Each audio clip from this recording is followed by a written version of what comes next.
Go, Kirsten. Hello, everyone. Welcome to Land Down Under Hangout for December. We are tonight talking about A Prayer for the Crown Shy by Becky Chambers, which is the second book in the Monk and Robot series, which is my choice. So the first book was A Psalm for the Wild Built. I chose it because I will read anything Becky Chambers writes and I love her. And because also December's kind of stressful and I wanted to pick something nice and short. So I'm glad that I picked it because I really loved it. So let's hear what everybody else thought. Mel. Mel gives it 15 thumbs up. Mel has an impressive number of thumbs. I know. I just need to borrow everybody's. Thank you. Okay. No, I really enjoyed it. Ditto will read anything Becky Chambers. She's yet to write anything that I didn't love. So, you know, excellent. Don't really need to say anymore. It was good. Sarah. Oh, yeah. It's what I needed this week. I needed something short. I needed something, the solar punk vibe, you know, something very positive, something that, you know, it had a real cozy hygge vibe to it, which I love, you know. So it was a perfect December read in so many ways when it's so crazy with everything. Just this is what you want. You want to spend time with old friends, and that's what it was. But I also found this book quite emotionally affecting, and I'm looking forward to getting into it. So yeah. Elizabeth.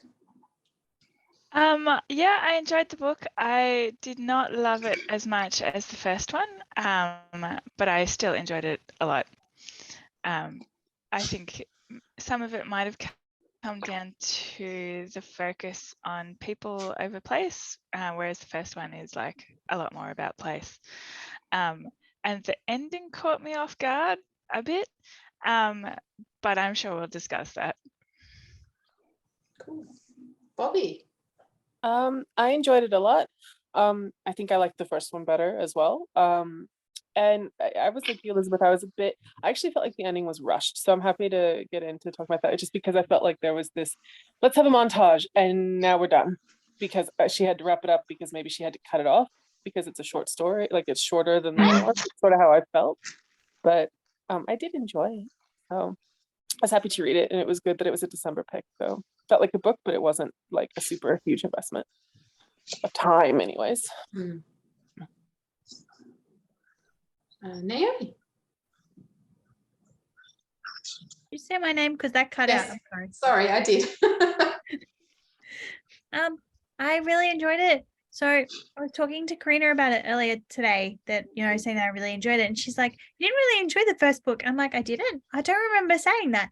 And I gave the first book 4 stars. So I don't know why I would have said that I didn't enjoy it, but I really enjoyed the second book.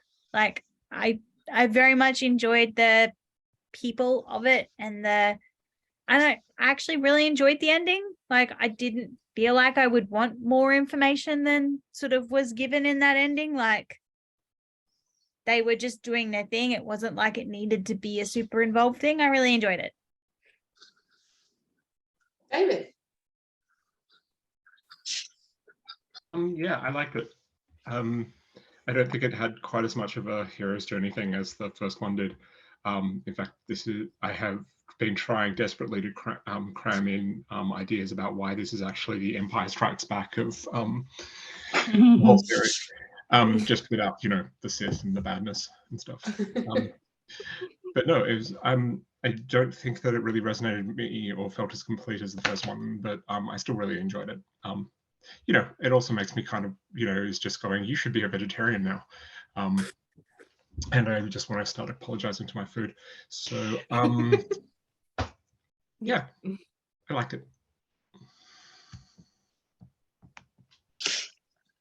Okay, this is as far as I get at directing the conversation. Sorry. Have we done everybody?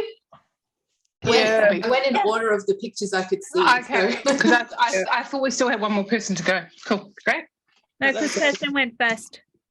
I didn't really say very much, but it was basically just I really love both of these books. I enjoy books that are about character and they don't need to have a plot if I enjoy the characters, and this was that kind of book. Like I think somebody said it was like seeing old friends, and I was like, yeah. I was like, oh yeah, I'm back with my friends again. Mhm. So yeah. I consider these two, both books, like ultimate of comfort reads. They're just Yeah. Yeah. Yeah. I'm a In very fact, I've messed up been- person. That's not my comfort read. It's hilarious when I think about what my comfort read is compared to this. Although I really enjoyed the book. Like, no. Are they fairy tale books that are retellings that feature murder? No, but I do love those too. No, my comfort read is actually the Diviner series, and that is a really messed up series for comfort read. It's a horror series. Like it's a Art Deco. Some people, that's all good. That's all good. I think it was interesting. A lot of people preferred the first book over the second book. I have to say I did too, and I was just having a little reflection on that. I think it's the first book has a mystery box set up to it. We don't know what's going, like Dex doesn't know what they're going to find in the wilderness, don't even know where they're going, what they're, and doesn't know what they've encountered and what their relationship with, someone help me. I only just finished this book. Mosscap. Thank you. I even looked up moss caps to see what they look like as mushrooms. I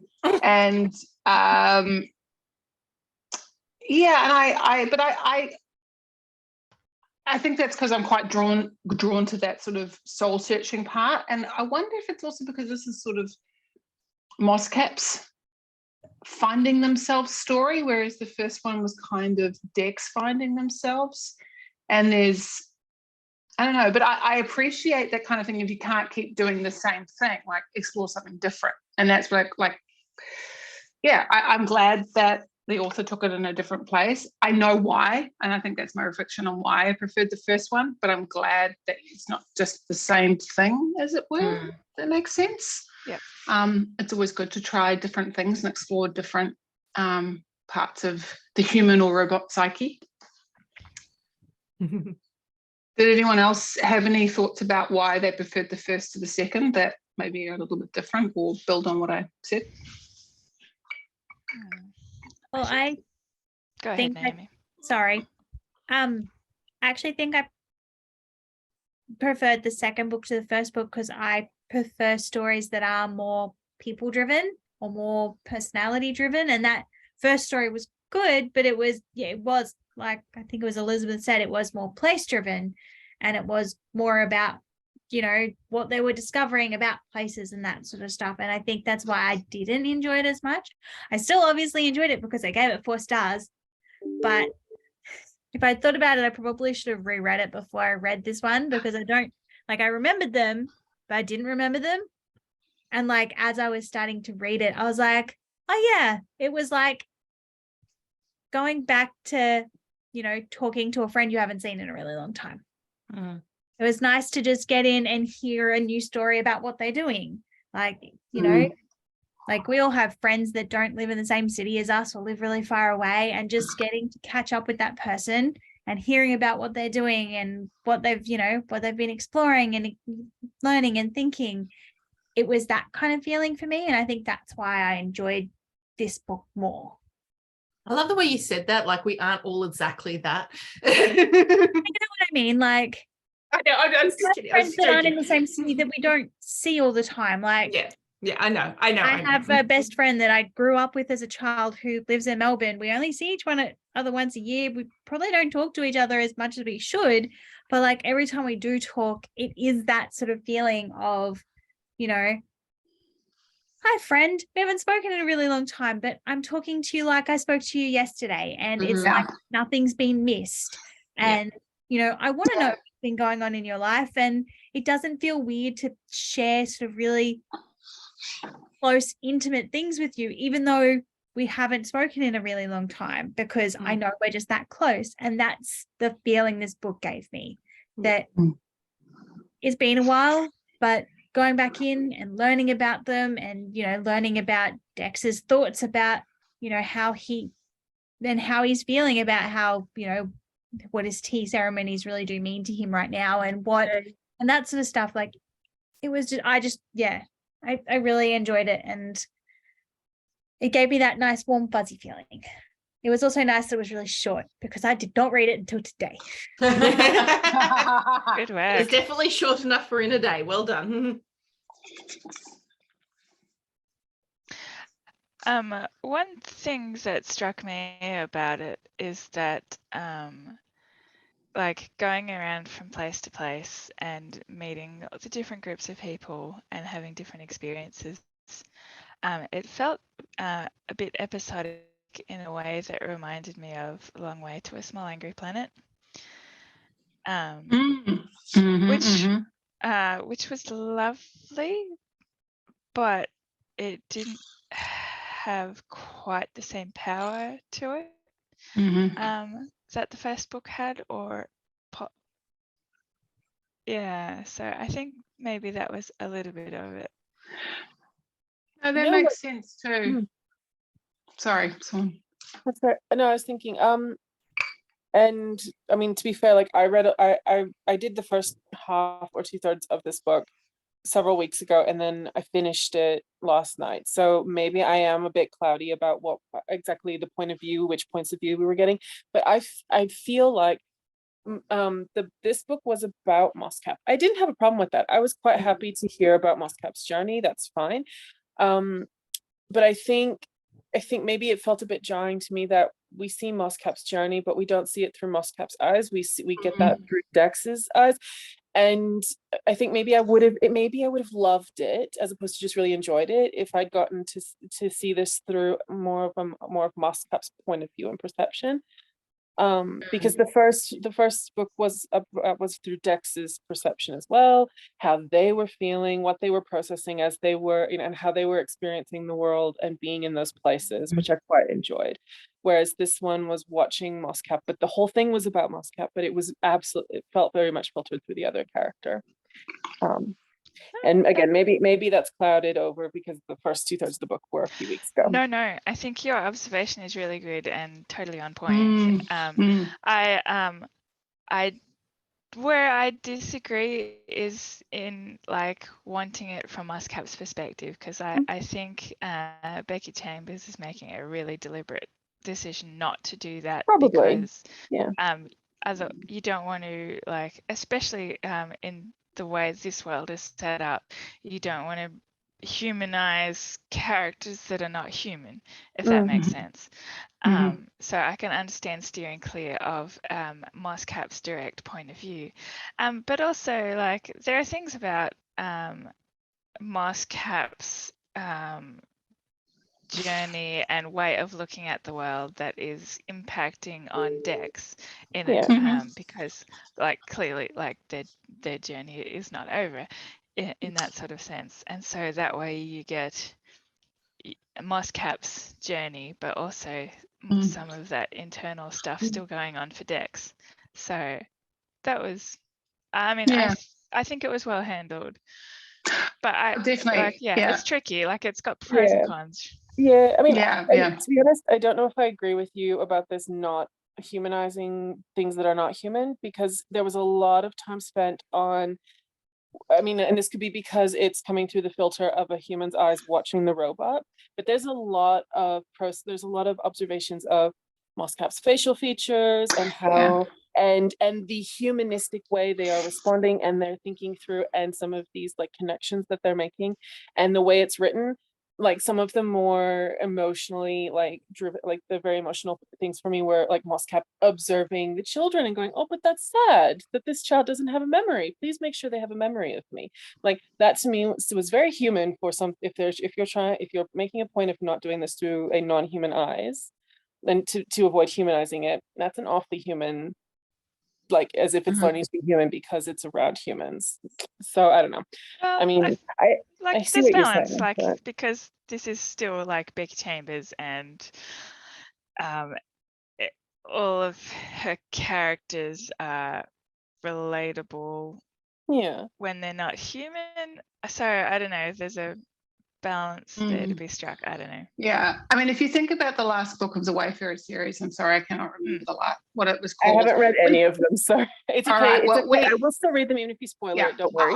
There's no spoilers. It's just that we get we get that story from multiple like points of view. It's not first person, it's a third person, but we're, you know, with the llama people, we're with lots of different species, and I'm not sure what that's called, Elizabeth, where you're not.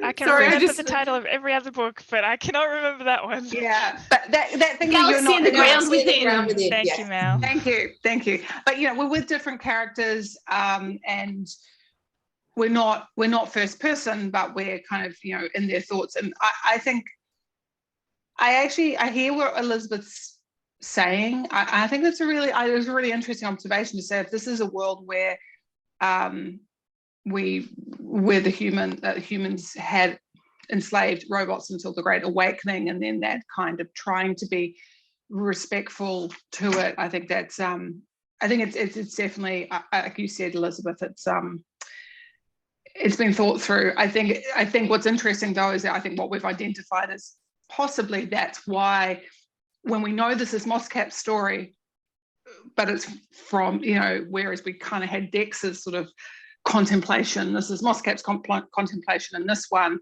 that's why it feels a little bit removed. But I do remember reading some of these points, and it was like Moscap smiled at that, and it's and like the ex machina, this is not, you know, like this is not. I don't know who here said that, except for maybe possibly Kirsten and I. You've seen it? I would have thought that would not be your thing at all, Melvin. It was not my thing at all. Okay. No, I've seen it, yeah. Do get we talk about anyway? Yeah, like that, and that's always a really interesting question. Is like where we are trying to humanize robots, where it's very clear that they are separate species. But look, this is solar punk. And also, there's a question of like given like the world building and the setup and everything. And like the origins of the robots, how much they have modeled their behavior on humans already, how much they choose to continue to do that, that sort of thing. Also, especially too, because he's an envoy to the humans, he would want to. I was actually trying to explain this book to someone last night, just briefly. You know, a teenager, and it's basically explaining that the trope is that, like, you know, there's a robot uprising, and the robots try and kill everyone. And in this case, what happens is, you know, there's in slavery of robots, the humans go, "Oh my God, we're monsters," and the humans go, "Oh my God, we're monsters," and the robots go, "Oh my God, they're monsters, let's run away." It's taking away some of the basis. It's just challenging the base assumptions that people will act in a purely self-interested manner, because Moscap isn't self-interested. It's one of the most defining parts about him. He learns about his own, like, he thinks he's going to die, and he's like, well, that's just sad, but I guess, you know, that's what it is. He cares very much more about a single fish dying, like, than he does about his own death. And this is, and they've, you know, this is with, you know, a culture that has chosen to preserve, to end their own lives so that their species may go on, and so that there might not just be them. It's a very unselfish thing. So I think it's, I don't know if that makes them more or less human, but a lot of the series does seem, especially this one, does seem to be, let's get this person, even though they don't think they're a person, from this culture that actually is purely not self-interested, and is just seeing this quite, you know, something quite coming to quite utopic in some ways, human civilization, and let's see how they react to it. So they're finding this, what would seem to be almost a utopia in some respects, and finding all these horrific things, and all these beautiful things. And that was part of the first book, because it was putting Moscap next to Dex and going, okay, how do these two people interact? And then just taking it from there. Here it's taking Moscap and just putting him in front of lots of different people and seeing how they interact and stuff. And I guess that does feel a bit artificial after a while, or it does feel just a bit sameish, because it is just going, well, we've explored that relationship, how about we add more people? But it seems to be a bit more about quantity than quality to me. I still loved the book, I'm not dissing the book, but that does seem to be a lot of what this book was about, was Moscap finding new people, new things and people, and interacting with them, and him, and sorry, not him, Moscap, of course, not interacting with them in any way that they'd expect. That was most of what I had to say that wasn't about Empire Strikes Back. Still shocked about that bit. I was going to say that I think one of the reasons why there's these humanizing elements of Moscap is because we're seeing Moscap through Dex's eyes. And so Dex automatically equates certain things to human traits because that's what humans do when they look at things. They anthropomorphize. I don't disagree. I just think it's interesting if you're if the choice to not show something through a certain character's eyes is to avoid anthropomorphizing them. I think having them shown through the filter of something that automatically will anthropomorphize it may not have achieved the thing they were looking for. That's my only thing. Like that's the only. No, like I think you're making a good point, Bobby. Like it in some ways it is Moscap's story, and we're not seeing that from Moscap's perspective. So maybe it's not as genuine, like not as much of a genuine story, I guess. But or at least not as much of a chance to connect. Perhaps. I think it might be interesting if Becky Chambers ever does do something more like that. It would just be interesting because it seems to be such a separate culture that's been very isolated. It would be interesting to know, like to see what the inner workings of that might be. You were talking about the episodic nature of like the plot. I did like that. I think to a certain extent it felt a bit, it's like being on a road trip. You stop at different roadhouses, you stop at random restaurants, or maybe you need to stop at the mechanic to fix the car because you've blown a tire or whatever, and you just have little chats with people. And like I liked that. Maybe I would have liked it more if it could have been longer, like the different places they were at be longer. Maybe I felt like they were a little too short and I didn't get to delve as much as I wanted. Maybe that's another reason why I love it versus versus just really like it.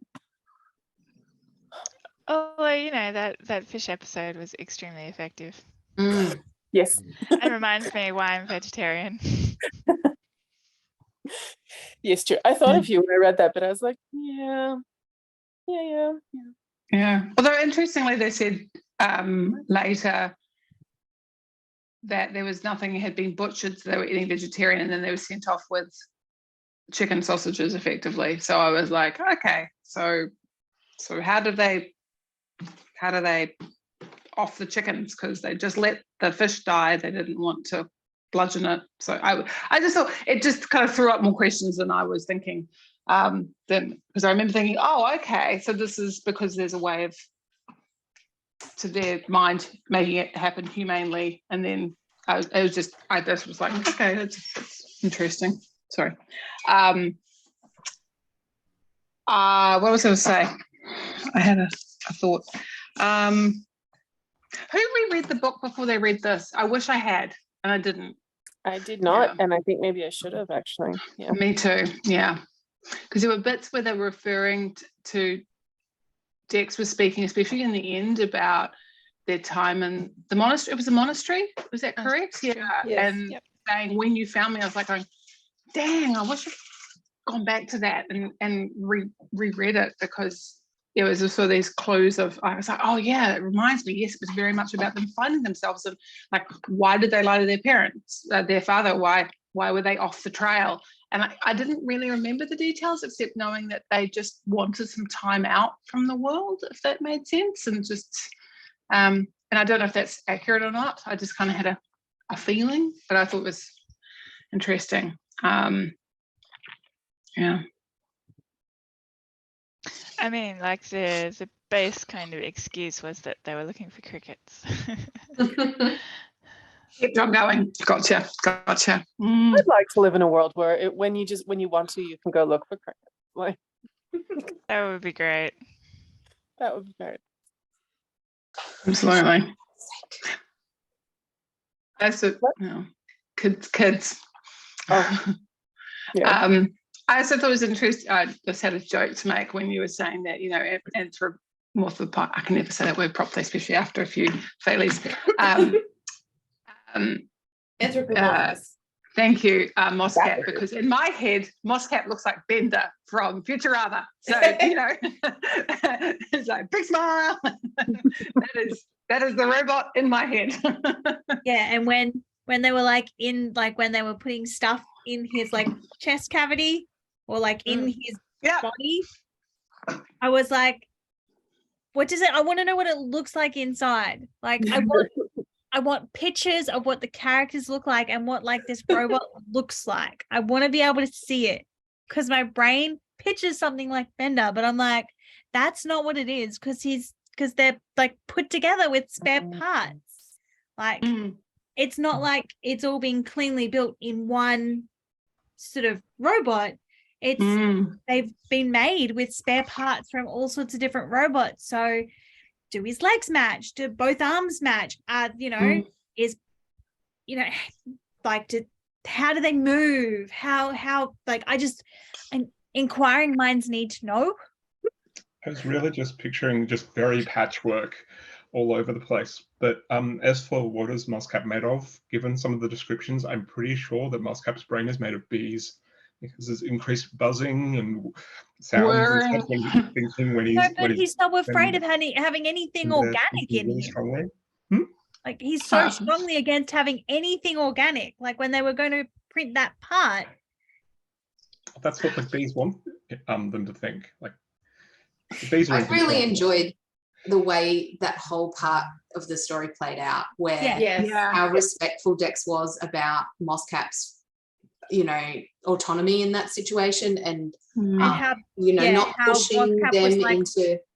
I want to be able to thank the thing that gives me my part back. Like I want to be able to thank that, whether it's the chicken or the tree or the whatever. And if I don't know where it came from, I can't thank it.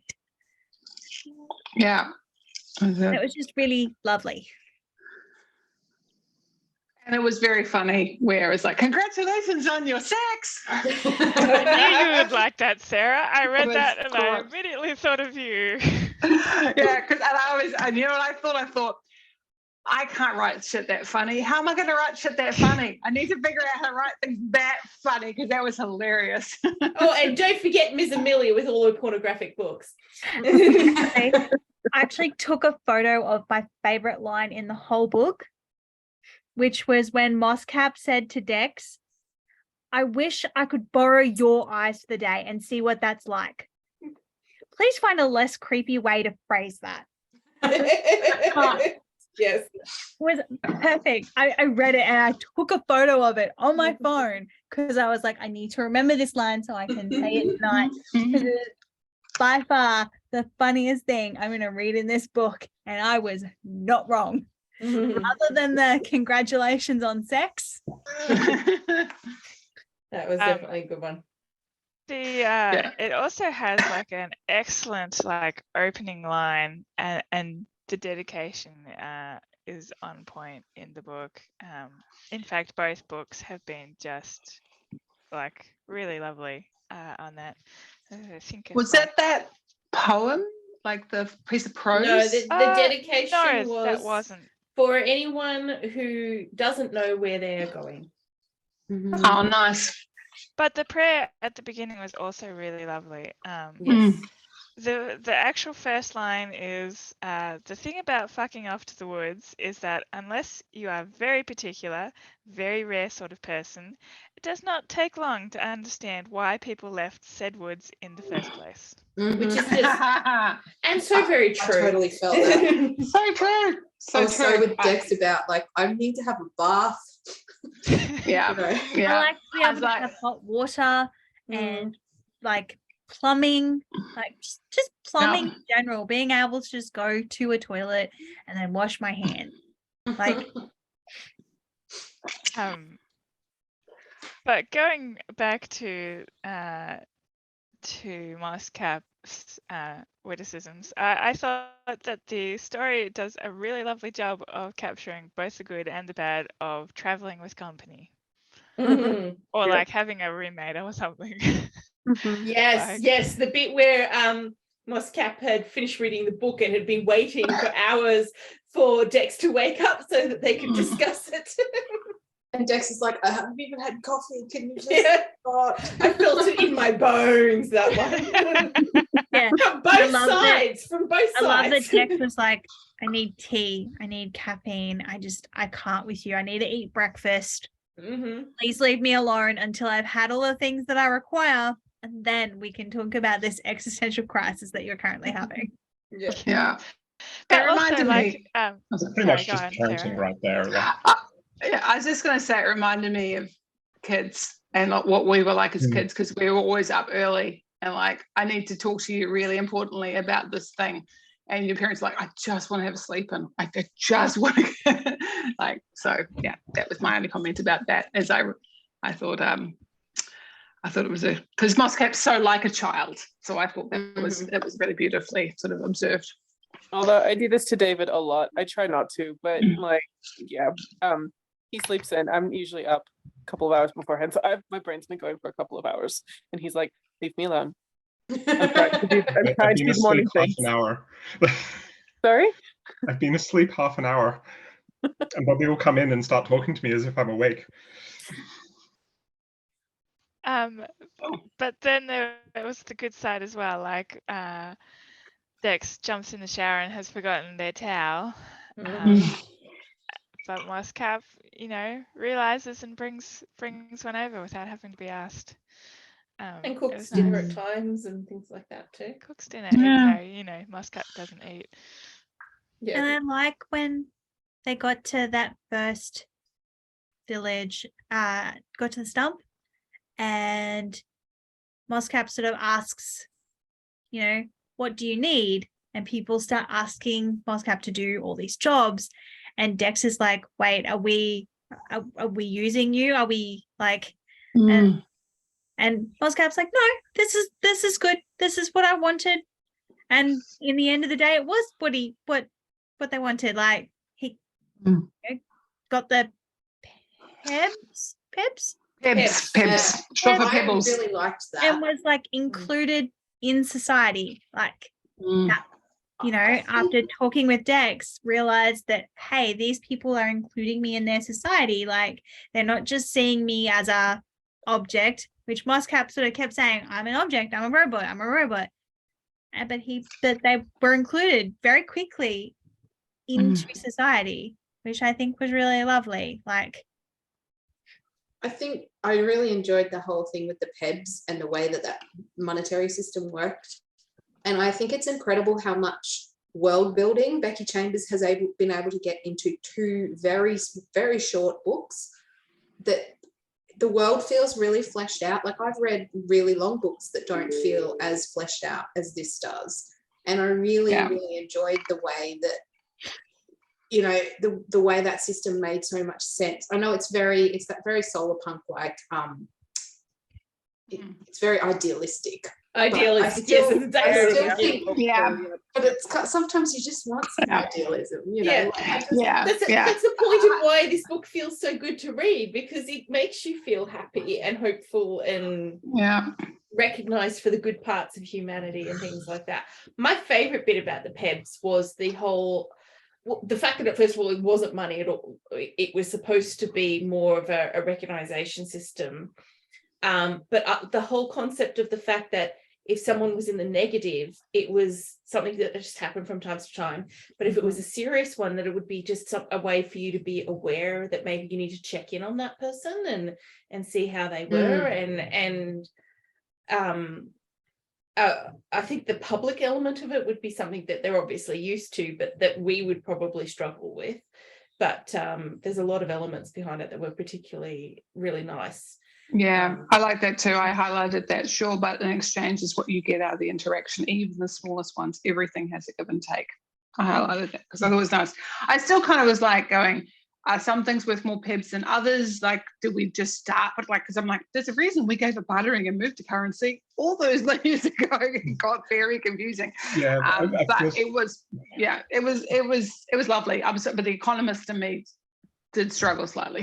Yeah. The first I heard of it, my first thought was that they're like, oh yes, and this thing that we use, we exchange them for goods and services, you know, so that we don't have to have a barter economy. And it's like, you reinvented money and you're getting really defensive.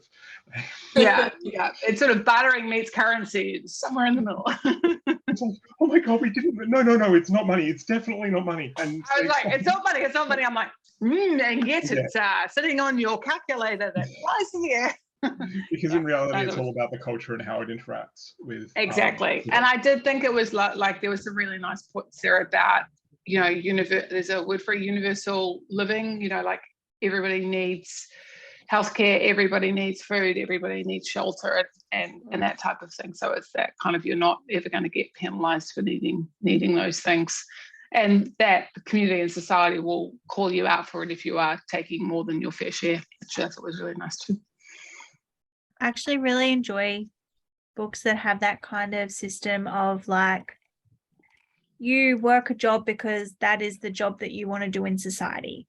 You know, you do what you want to do to improve society, or you do nothing, but you have a basic house and you get food. And if you want more than that, you can work for more than that, but everyone gets enough to survive. Can I highly recommend The Hands of the Emperor by Victoria Goddard to you, Naomi? What? Sorry, you spoke really fast there, Mel, and Yeah. all blurred together. Sorry. The Hands of the Emperor by Victoria Goddard. Highly recommend for the establishment of exactly that. Well, then I will recommend the Scythe series to you. It is YA, but it does have that world of everyone is supplied their basics. You get a home, you get food, and you choose the job you want to go into, kind of thing. Like, but yeah, I enjoy those sorts of worlds where it's not about fighting just to survive, like, or you're not fighting to fight. Like, I like the community-ness of it. I have to get you to send me the link for that later, because otherwise I'm going to have to ask you to spell that for me in the recording. That's fine. I'll send it to you. But yeah, I enjoy books that have that community feel where everyone sort of works together and just supports one another with whatever jobs need to be done in the community. Like, someone needs their bike fixed, so someone who has that skill will help that person to fix their bike. And while the person who had their bike fixed may not help that other person directly, they'll do something else to help the community, and it all just goes around so everyone gets what they need. Just it's been a really long year, and finishing with like a nice book like this where, you know, everything is, while everything's not perfect, everything is hopeful. Yes. And after the dumpster fire that was 2022, this was a lovely read to finish the year with. So thank you. Yeah. So should we discuss the ending that seemed to be problematic for Yeah. some people? Yeah. Or liked it. Yes, I liked it, so I'm sort of curious as to. Yeah, because I think just what Naomi just said kind of builds upon what I liked about the ending, because while this is the solar punk hopeful world, community is foremost, it doesn't take away from those big questions and the humanity of these characters in the story, which is we're all looking for, what is the meaning of life? What is my like? I love that whole thing where Moscap says it's about things that people need done, like that, and that kind of reflects on a lot what I've heard John Green talk about, right? When you are in pain, that's all you can focus on. So I thought that was kind of a nice sort of a mirror or flip to that. But that aspect of people want to be useful, they want to have purpose, they want to be of value, like and while some of that might be kind of solar punky in that, I think most people, when people appreciate what you do, it is a good feeling, and I think it can, but some people can't quite. It's hard in our world for people sometimes to figure out what that is that they are good at or is appreciated and they enjoy doing, because you can do things that are appreciated but you don't enjoy doing them, you know. That's where Dex is struggling, where service, everyone appreciates it, You but do they're the not really things sure someone about it anymore, you know. not because you want to do it, but because it gives you the dopamine of being appreciated, not so much because you enjoy doing it. Yeah, And then and I just that's what I liked. Also Yeah, appreciated. Like you said, like the tea services, like Dex does it because they like feeling appreciated, and also likes feeling like, and gets that dopamine hit of people feel helped by what they are doing, but they don't really feel like that's the thing that they want to be doing for their life, but they do it because they think that that's the thing that's going to get them the most dopamine hit. Whereas and and it's that, but there's also that thing that Dex reflected on where everybody helps them get to that point, which is such a humanity thing where you're supported, whether it's through privilege or through scholarships or whatever it is. You kind of go, you feel like, and I keep talking about the Green Brothers, but they're a big influence on me. Hank Green did this great talk at XOXO about your past self and trying to remind yourself you don't owe your past self anything. And we get caught in that sunk cost fallacy of, but, oh, I've been offered this thing and I should take it because this is what I always said I wanted it, but now I'm at this point I don't think I do, if that makes sense. Like, and I think, or everyone helped, I've worked for this, but is this what I want anymore? Anyway, I enjoyed this ending because I also felt like this was the point where Moscap and Dex, the two stories of the two books, came to a head, where they had this discussion. Now, I don't know why it took them 4 days of having fires to get to this point, but, like, I would have had it the first night under the stars, right? But it was still lovely. And I also reflected on they probably needed a holiday. That just sounded more like what it was work for them to travel around the countryside, and they probably didn't realize that. It's like, yeah, you guys need a break. You need to chill out, have some swims, lie in the sun. But I thought that's what I enjoyed, was that the questions that Dex had been asking themselves and the questions that Moscap had been asking themselves kind of came to a head. So that's why I like the ending. Somebody else talk. Someone who didn't like it should probably talk, because Sarah and I both liked it. So Hi, I've just joined. Sorry, I did say I'd be late. Hello, everybody. Hi. I didn't like the ending initially. I was listening with the audiobook and I was like, wait, where's the next chapter? What? Yeah, and I'm like, oh my gosh, that was the end? Okay. And then it grew on me, why that was an end and why it actually did work as an end. But initially it was like, what? Initially it felt jarring. Yeah. I think you're right, Lisa. I think it's the sort of thing that it will grow on me. But yeah, it was a bit like, okay. Sure. All right. We can leave it there, I guess. But like, yeah, it took a bit, especially too, because as I understand it, there is no more to the series. This is it. Really? I didn't know that. Okay, yeah, I felt, when I read it, I felt like she made, like, maybe the author had been told by the publishers, we're ending it here because the next one would be, like, whatever comes after needs to be a different book. Is actually, so I actually felt like it was a forced, I got to stop it here. But maybe there was more, which is, so I thought it was abrupt. That's the only qualm I had with it. I felt like it was abrupt. I didn't dislike what they were talking about. I just like Strikes Back theory. Sorry, David. So interesting. I love that fact that it ended the way it did, because to me, I felt like that was like, it would have been almost wrong for them to have the answers. And the whole point was that they didn't have the answers, but they're agreeing to continue work on it and trying to figure out their answers.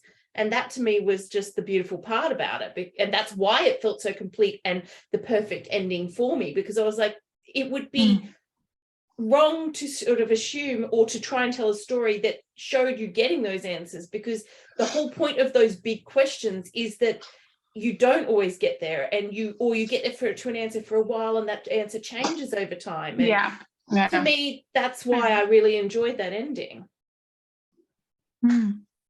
Yeah. And weirdly, I was just going to say, think I knew that it was like, I knew it was 2 books, but when I read it, I felt like this was a great end to the second act, and the third act was to come, because it was set up so well that like we got the whole, oh, what happens after the city. And I like that, you know, it's that kind of, oh, we're gonna, you know, turn the car on, like, you know, I just thought, yeah, okay, this was the end of act 2.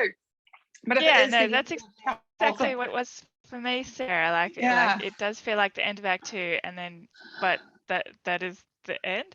yeah, I think yeah. it ties in to like it's In which there's case, I get there's a people's thread- abruptness question. Like, it's kind of like, really, you don't want to like talk a little Yeah. more? Yeah, I get that now. Yeah. But also then having it end that way like ties into the theme of like putting aside obligations to others. So like they're all expected at city. Like they're putting off some important things to sit around on the beach for a while, which is cool, and you can do that for a little while. But how long can you do that? Like, but also then you've got like the kind of sense of obligation that there will be a third act, that there is not. And the author's life, and that kind of, yeah, which is nice. Is life imitates art, imitates life, which is Or not nice. not even life, but like structure. Like the story, the structure is supporting the story. I have a question for Mel. Because you said you felt no, that was a good place to stop it. Did you feel like you wanted a third act, or you were like, no, that's a natural ending? So I definitely do, in that I love these characters, I love this world, I love the feeling of reading these books, so I do want one. But I felt as I read it, even before I looked up to double check, I knew that was the end, and I was like, I'm happy with that ending. So yes, I do, because of that feeling of these books have brought me so much happiness and joy, and I want to keep going and getting more. But that's a dopamine hit. It's not the same thing as that I felt like the story had more to do. I felt like that was just such a well-rounded ending that I was very, very happy with her choice to stop there and not keep going. I think I felt the same, Mel. Like I wanted it to keep going, just because, like, the same reason I keep eating chocolate when I know I shouldn't be. But that's a really good analogy. like I'm actually not hungry. I'm still going to finish this piece of cake. That's kind of how I felt. Yeah.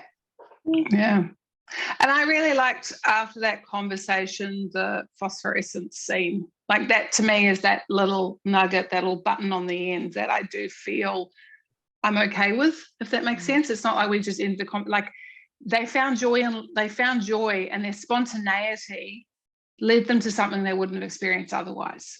And I love that. That I thought was such a nice button to that whole conversation of, we don't know what tomorrow is going to bring. We don't know whether we're going to leave or stay.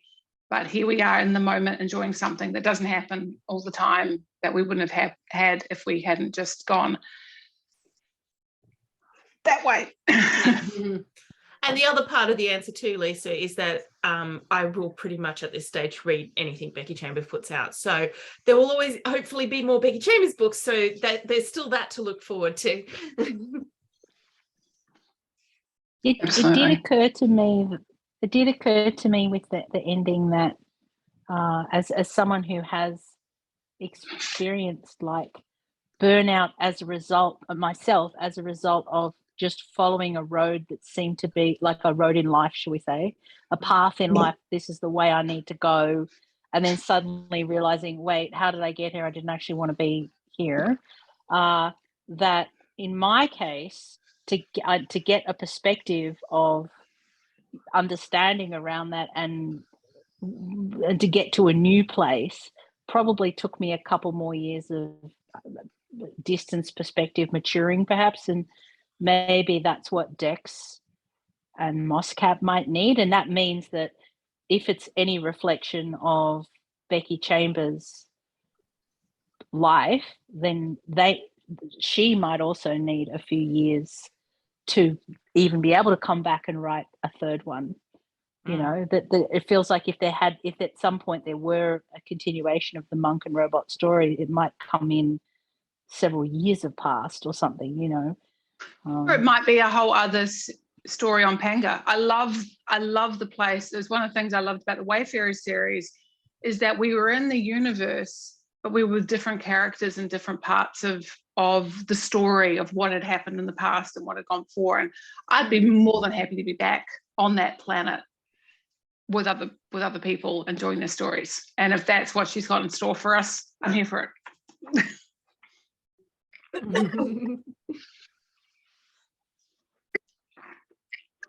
Because Panga's cool. I want to go. Panga's cool. I want a story about the tree village, like the wood village. I want to hear more about the people who live there. Is that the stump place, or is that which one was that? The one where they sort of live in. I felt like they were like, it was describing almost like tree houses. Like, or maybe I read it wrong. No. Stump. Yeah, it was Stump. You're right. It was Stump. Yeah, because the one that sticks with me is the river one, the one where she got it on with Dex got it on with the printer guy. Yeah. With the river refuge places, I really liked the way that was described. That was really cool. I had to look up cob. I thought that they literally were building houses out of corn cobs, like old husks. And it's not what it is at all. I was disappointed. I'm disappointed. Oh, what's cob? Now I need to know. It's like mud and straw and sand and yeah. If you look up Earthship houses, Lisa, that they're all made of cob, and yeah. They're pretty cool. Are we good, guys? Is there anything else you want to talk about? There is Elizabeth does? one other thing, if everyone is done, that I would like to share. If you don't mind listening to me read for a little bit, I just wanted to share with you guys. So A Psalm for the Wild Built, which was the first in the series, won the Hugo Award for Best Novella this year. And I just wanted to read you the transcript of Becky Chambers' acceptance speech. Because I thought that it would resonate. So it's a little bit. So just bear with me here. So this was delivered by Annalee Newitz, who I believe was one of the hosts of the ceremony. And it says, "I wanted so badly to be at WorldCon this year. I had my tickets. I had my outfit for tonight halfway planned. I told folks I would be there with bells on. Even if it wasn't for this award, I just wanted to be with all of you again, to see old friends and make some new ones. But I got sick 6 weeks ago, in the way that most of us have by now. I got sick and then I got better. And I am better, don't worry, but I couldn't muster the energy or the courage to get on the plane and place myself in a crowd. I will be, but not yet. For the moment, I'm tired. I'm soul-suckingly, bone-shatteringly tired, and I often feel like I have no cause to be. I kick myself about it constantly, even though I can't really remember a time in which I wasn't tired anymore. It's because of the book that I know many of you feel the same. You told me in letters, in Zoom chats, in fan art, in music, and you've said you are tired too. It is nice for the few hours it took you to read this, to be given permission to rest. I'm enormously grateful when I hear these things. Please, please understand this. You do not need permission to rest. You do not have to justify your weariness. You do not have to earn the right to be alive, or safe, or comfortable. Or at least you shouldn't have to. It is a bit cruel to sum up what so many of us are feeling as burnout, as though we just pushed ourselves too hard, didn't eat enough kale, or do enough yoga. What we are is exhausted and grieving in a world that tells us it is lazy and entitled to take time to heal, that human lives are less important than the bottom line, that we're just a collection of siloed off individuals who don't have to care for or protect those around us. Everything about this machine that chews us up and spits us out day after day after day is contrary to our most central nature, that we are fragile living beings that need each other, that need space to think and time to love. A world that values these truths above all else should not exist only in works of fiction. It makes me angry that it does. It is my hope that one day people won't need to be angry about that anymore. I decided to rest this year, and I hope that choice doesn't speak as disrespectfully in light of this incredible honor. But much as it saddens me not to be there, I thought it would be dishonest to get on a stage and smile at you and look like a person who has it all figured out while accepting a trophy for this book of all books. Dex and Mosscap would tell me to rest. I'm telling you to do the same in whatever form you need, in whatever way you can. That's lovely. Isn't it beautiful? Hmm. Why does she keep Thank making you, me cry Elizabeth. with her words? I know. I was trying not to burst into tears as I was reading that. Oh, yeah. I feel like I really needed to hear that myself. Yeah. I really, hope that Becky gets the rest that she deserves. She shouldn't even have to justify. And I deeply appreciate her walking her talk. Thank you for reading that to us, because I probably wouldn't have come across it. Yeah. That's all right. I watched the Hugo ceremony when it was held a few months back, and that was definitely one of the highlights of the ceremony. So It's one of the great things I about thought watching it is would- how many great speeches like that come out of it. Imagine. yeah, there's some real firecrackers sometimes. Yeah. Writers writing great speeches. Who would have thunk it? Yeah. Yeah, right. Really. Yeah. So, yeah, Oh, but I fantastic. thought since like it ties in so much Oh, to totally. the themes of the series, that it was important to include. Yeah. It's the nice button to our talk, Elizabeth. So thank you. My pleasure. Awesome. Well, is everybody finished? Okie dokie then. Well, thank you everybody for watching. And next month we are reading Jackalope Wives and Other Stories by T. Kingfisher, which is Lisa's choice, her first choice for Lud. So that's really good. So join us then. Bye.